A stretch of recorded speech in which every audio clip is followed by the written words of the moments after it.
Well, Simon Crisford joins us after a memorable 1-2 for the Godolphin team. I think you're quite emotional about that, aren't you? Well, it's just amazing, and the fact that Monterosso is a grandson of Dubai Millennium means a huge amount. And of course, we all remember when he won the World Cup. And no, it's fantastic, and it was just fantastic to see both horses run so well.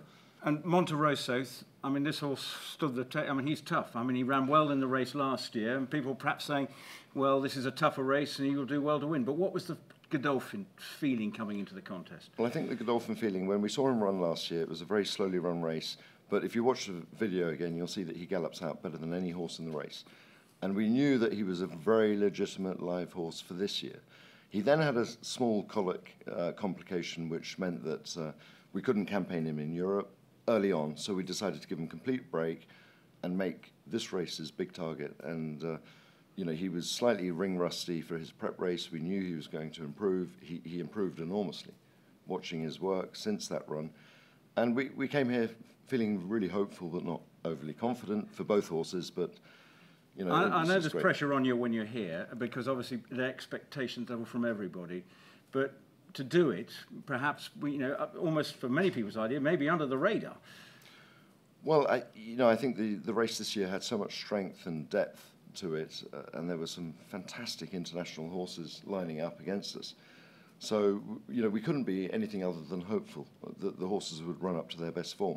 But seemingly they've run a little bit better than their best form tonight, and you know, it's just great because they needed to beat the type of opposition they had to do tonight. Where does this rate in terms of achievements that you feel? I get the sense that this feels quite good in the Godolphin sort of history.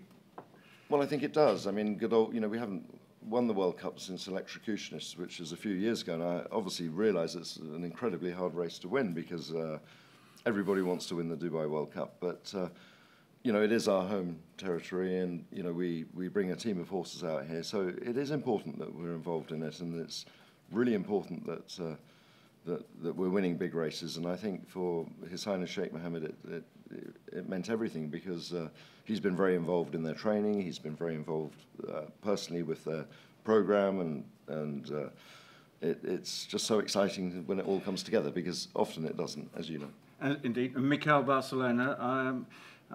The old celebration before the line, but that's his trademark now. Well, look, he's a great talent. He has so much finesse. He knows where the winning line is, and he knows who's behind him and who's close to him. So he's a brilliant jockey. He's young. We're looking forward to seeing him in Europe immensely, and he's done a fantastic job here. And we're so pleased we have him on our team. And obviously the trainer as well, a big moment for him as well, coming through the ranks and reflecting the sort of Godolphin policy. Absolutely, and he's done fantastically well, and he's got a good team, and he's the whole Godolphin program has been teamwork, and Mahmoud has trained the horses brilliantly, and you know, it's just incredibly exciting, as I say, when it all comes together, because you have to celebrate the big days, the big moments like this, because often it doesn't work out that way, and today it did work out, and it worked out immensely well with a first and second in the richest race in the world. The adrenaline's pumping, isn't it? Well, you know, we all feel incredibly happy about it, because if you don't feel happy at these moments, then we're all in the wrong business, that's for sure. Brilliant, son.